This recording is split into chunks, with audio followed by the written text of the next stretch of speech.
Nuevamente les damos la bienvenida, queridos amigos. Título de la lección 1: La singularidad de la Biblia. Nuestro texto inicial se encuentra en Salmos 119, 105. Lámpara es a mis pies tu palabra y lumbrera a mi camino. Parte número 1. Introducción. Compuesta por 66 libros y escrita durante más de 1500 años en 3 continentes, Asia, África y Europa, por más de 40 autores, la Biblia es única. No hay otro libro sagrado ni religioso como este, y no es de extrañar, al fin y al cabo, es la palabra de Dios. Hay más de 24.600 manuscritos del Nuevo Testamento que se conservan de los primeros 4 siglos después de Cristo. De los manuscritos originales del filósofo Platón hay 7, de Heródoto 8 y de la Ilíada de Homero un poco más. Son 263 copias las que perduraron. Por lo tanto, al ver la diferencia, tenemos una poderosa evidencia que confirma la integridad del texto del Nuevo Testamento. Dios mismo la preservó. La Biblia fue el primer libro en traducirse, el primer libro impreso en Occidente y el primer libro cuya distribución fue tan amplia y en tantos idiomas que en la actualidad el 95% de la población puede leerlo en su idioma. La Biblia también es única por su contenido y su mensaje, los cuales se centran en los actos redentores de Dios a través de la historia. Es la palabra viva de Dios, porque los creyentes de hoy cuentan con la promesa de que el mismo Espíritu de Dios que inspiró la Escritura los guiará a toda verdad a medida que estudien la bendita palabra de Dios. Parte número 2. La palabra viva de Dios. Las palabras más importantes que se dicen a menudo son las últimas palabras que una persona pronuncia. Moisés, autor de los primeros 5 libros y fundacionales de la Biblia, entona un cántico al pueblo justo antes de su muerte. En Deuteronomio capítulo 32, versos 45 al 47, cómo describe Moisés la palabra de Dios y su poder en la vida de los hebreos que están a punto de entrar en la tierra prometida. Entre las últimas palabras de Moisés se encuentra una fuerte exhortación. Al fijar las palabras que Dios había hablado a través de él en el corazón del pueblo, Moisés quería enfatizarles que debían seguir dándole prioridad, el primer lugar a Dios en su vida y a su voluntad. Al comunicarles estas palabras a sus hijos de viva voz, cada generación transmitiría el plan de salvación del pacto divino. Como podemos ver, no podían elegir entre qué obedecer y qué no, sino que tenían que observar y obedecer todas las palabras. Al final de la historia de la tierra, Dios tendrá un pueblo que se mantendrá fiel a todas las Escrituras, lo que implica guardar todos los mandamientos de Dios y tener la fe de Jesús. Este pueblo permanecerá fiel a la enseñanza de la Biblia, porque ésta no solo garantiza una vida más abundante en la tierra, sino un destino eterno en el hogar que Jesús está preparando para todos nosotros. En Juan capítulo 1, versos 1 al 5 y 14, y capítulo 14, versos 6, ¿qué nos enseñan estos versículos sobre Jesús y la vida eterna? ¿Qué relación hay entre el Verbo hecho carne y la revelación y la inspiración de las Escrituras? Jesús es el centro y el objetivo de todas las Escrituras. Su encarnación como el Mesías fue el cumplimiento de las promesas del Antiguo Testamento.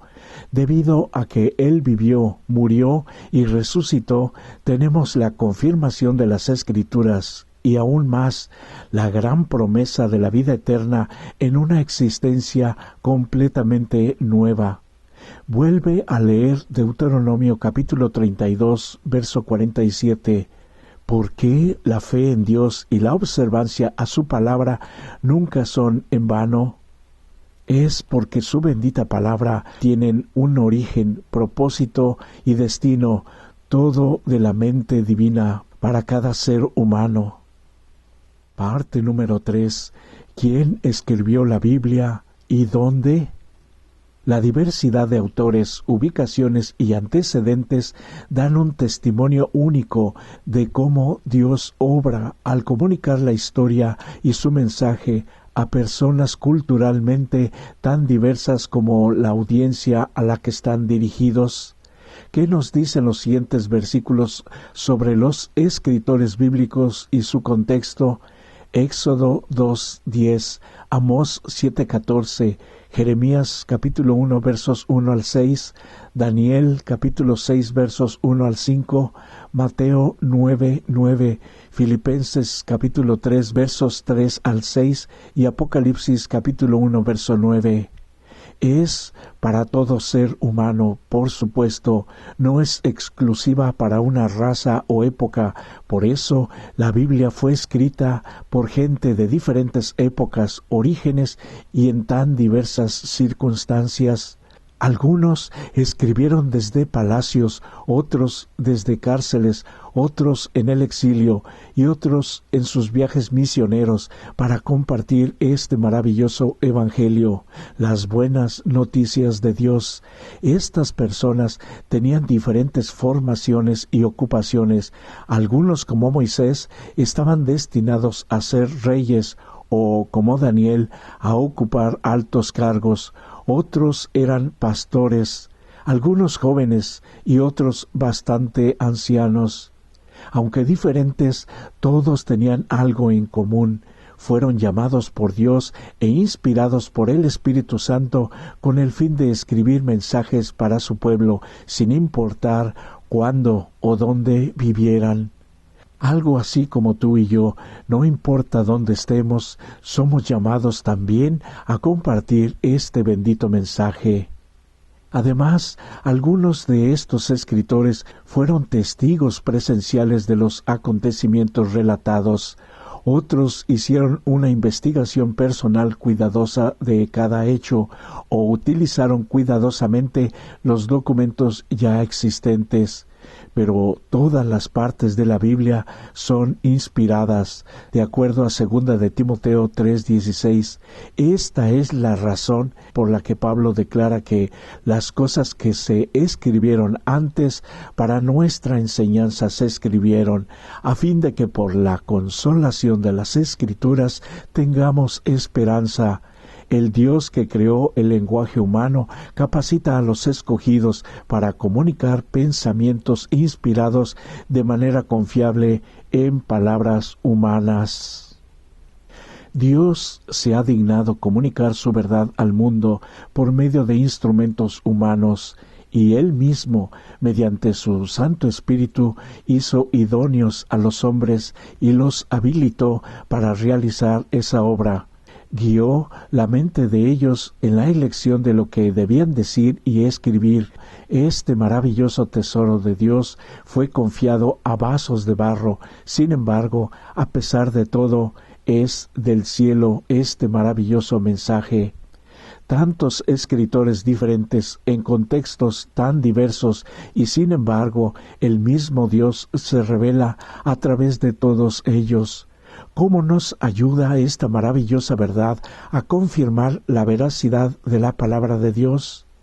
Dios conoce a cada ser humano que creó y a su vista todos son muy importantes, todos, y sabe cómo debe llegar el mensaje para que no tenga excusa de no saber del amor maravilloso de Dios por cada persona, como sucede contigo ahora que estás leyendo esto.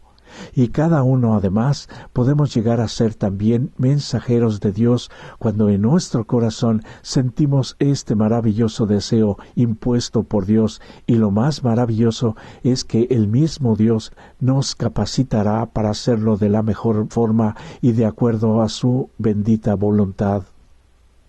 Parte número 4. La Biblia como profecía. La Biblia es única, entre otras obras religiosas famosas, porque hasta el 30% de su contenido se compone de profecías y literatura profética.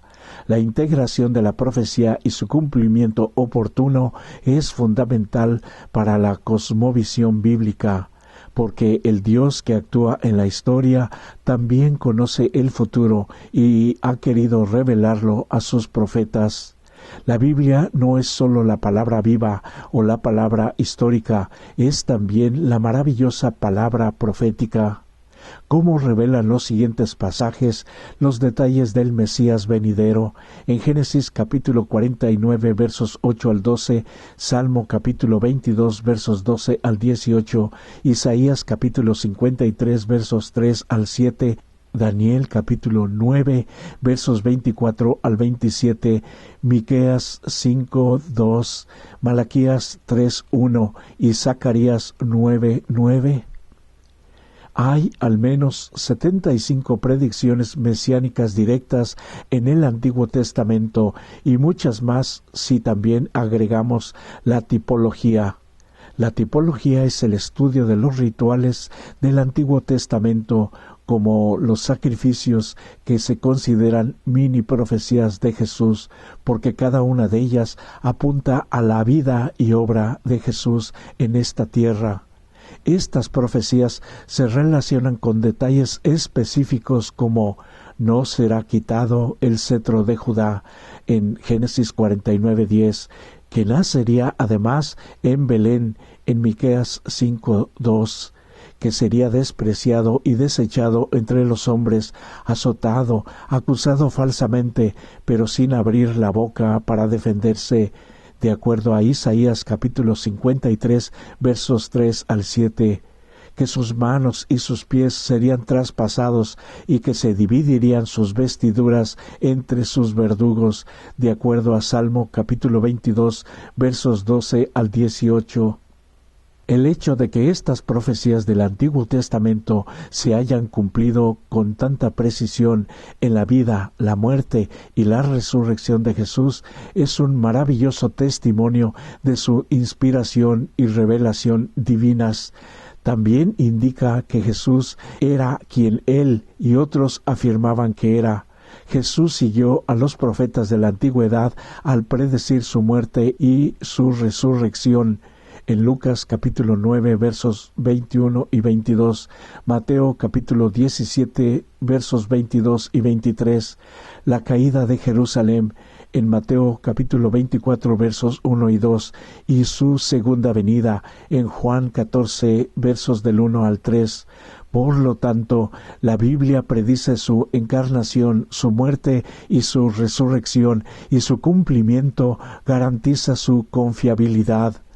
¿Cuántas razones puedes enumerar por las que crees en Jesús y en su muerte en nuestro favor? Compártelas a todo el que sea posible y hazte esta pregunta: ¿por qué las evidencias son tan convincentes? Parte número 5. La Biblia como historia. La Biblia es única en comparación con otros libros considerados santos porque está constituida en la historia. Esta significa que la Biblia no es simplemente el pensamiento filosófico de un ser humano como Confucio o Buda, que siguen muertos hasta ahora, ya que registra los actos de un Dios vivo y real que vive hoy y que ha vivido por toda la historia humana al avanzar hacia un objetivo específico.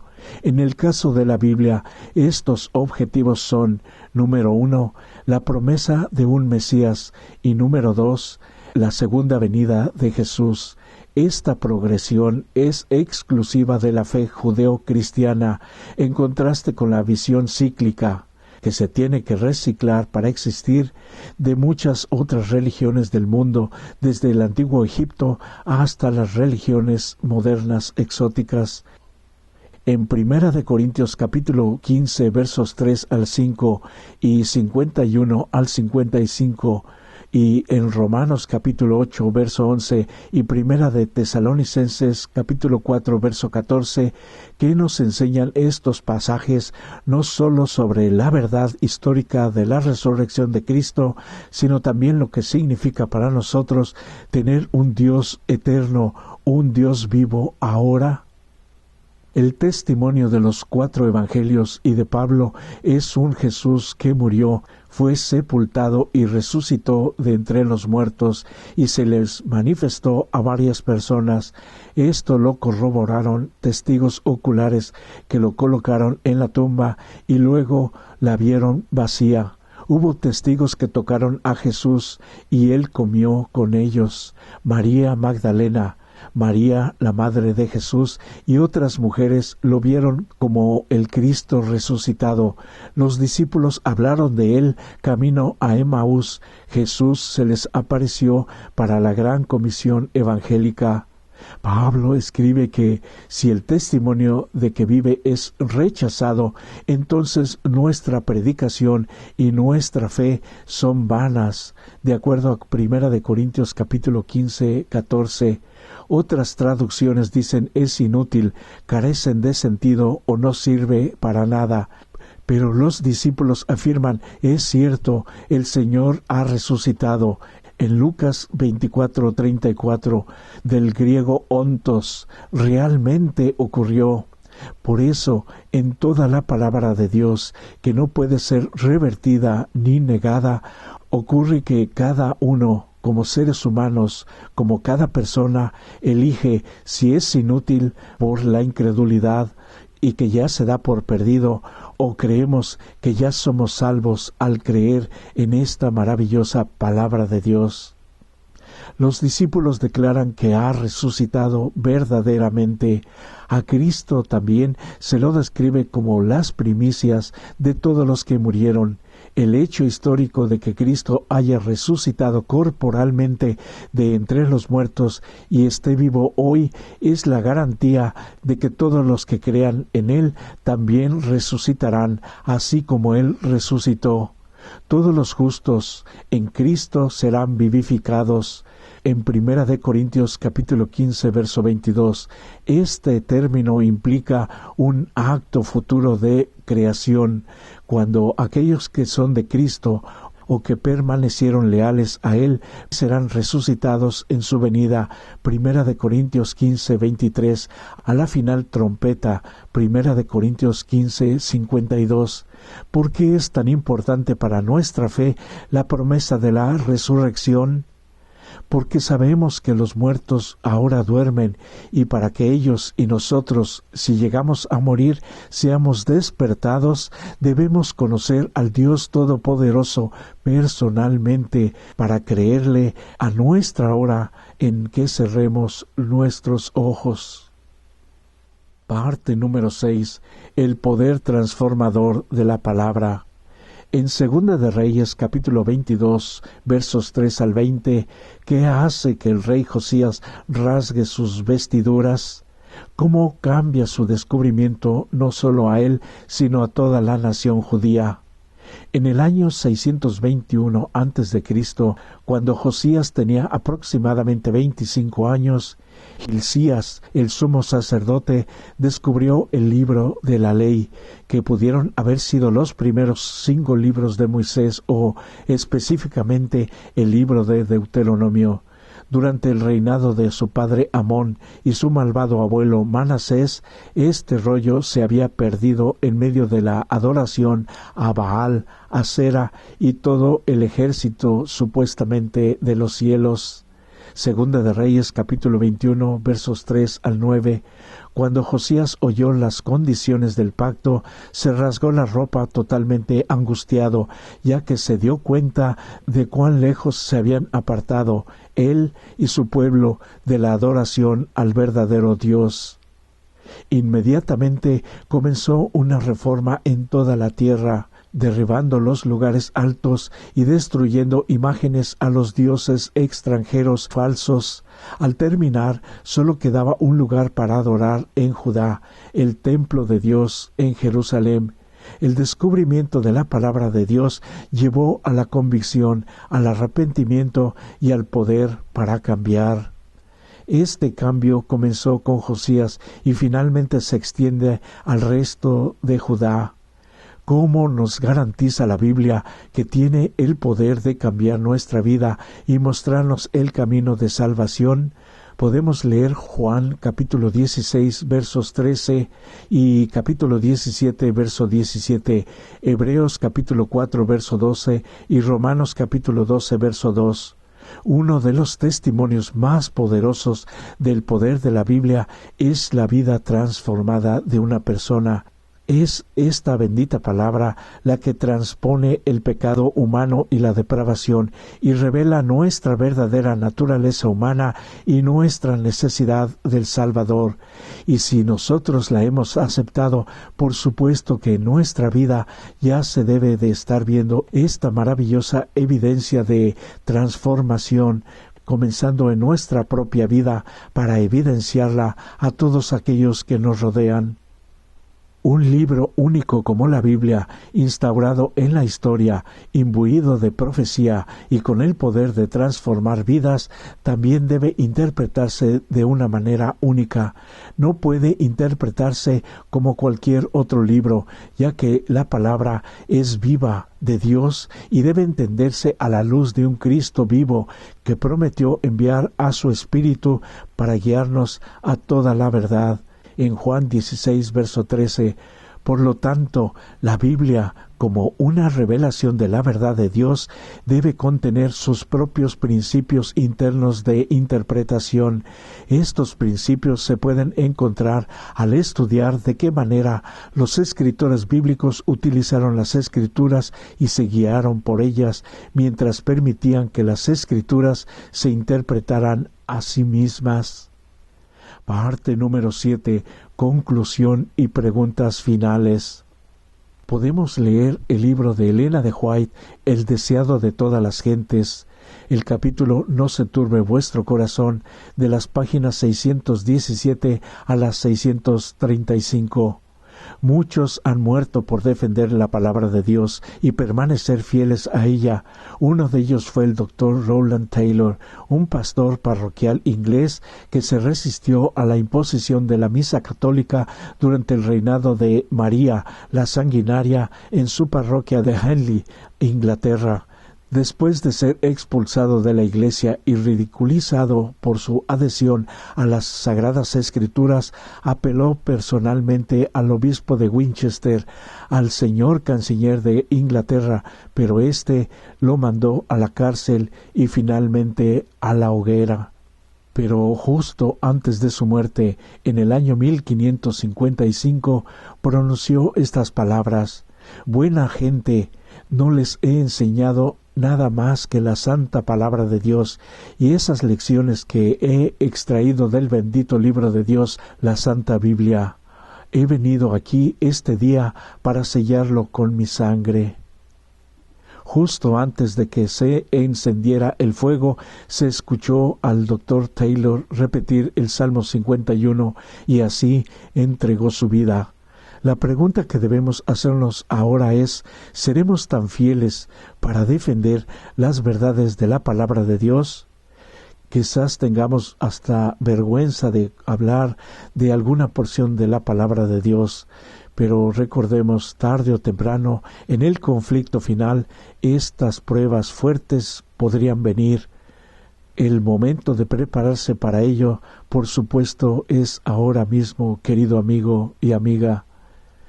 Y tenemos las dos preguntas finales. Número 1. ¿De qué manera la profecía confirma el origen divino de la Biblia? ¿Cómo pueden afirmarnos en nuestra fe estas profecías cumplidas? Número 2. En cuanto a la pregunta final del estudio del martes, ¿por qué son tan poderosas las evidencias de Jesús como Mesías? Jesús y los apóstoles demostraron una fe inquebrantable en la veracidad y la autoridad divina de las Sagradas Escrituras. Por ejemplo, ¿cuántas veces se refirió Jesús a las Escrituras y a que, a menudo en referencia a Él mismo, las Escrituras deben cumplirse? Por ejemplo, Mateo 26, 54 y 56, Marcos capítulo 49, verso 49, Lucas 4, verso 21, Juan capítulo 13, versos 18 y 17, verso 12. Por lo tanto, si Jesús mismo consideraba las Escrituras, en su caso del Antiguo Testamento, con tanta seriedad, especialmente en términos de la profecía que se estaba cumpliendo, ¿cuál debería ser nuestra actitud hacia la Biblia también? Por eso hoy es un nuevo día de oportunidad para acercarnos más y más a Dios a través de su bendita palabra, a través de la guía de su Santo Espíritu y a través de las maravillosas huellas que dejó Jesús al caminar por esta tierra. Deseo que todo esto pueda ayudarte a tomar las mejores decisiones.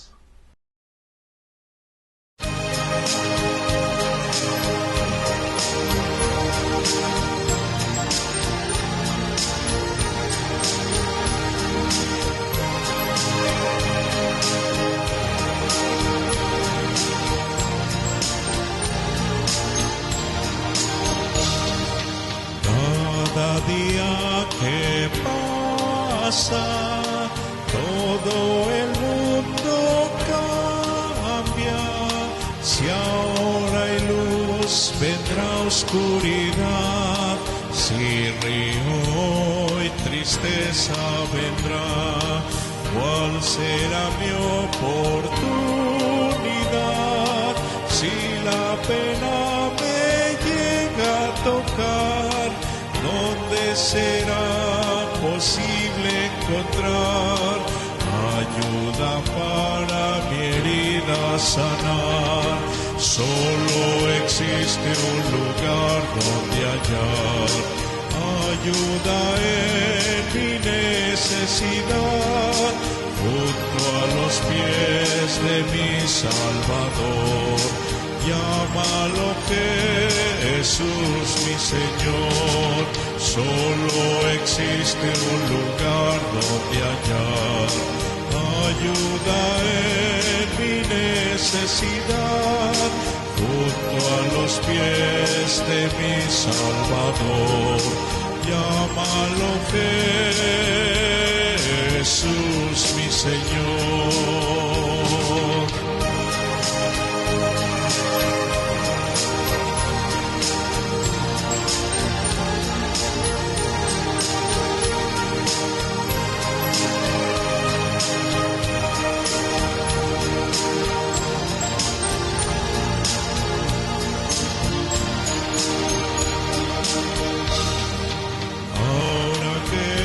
Tu día quisiera invitarte, vengas a Él, que aprendas de Él y desde ahora te unas con Él.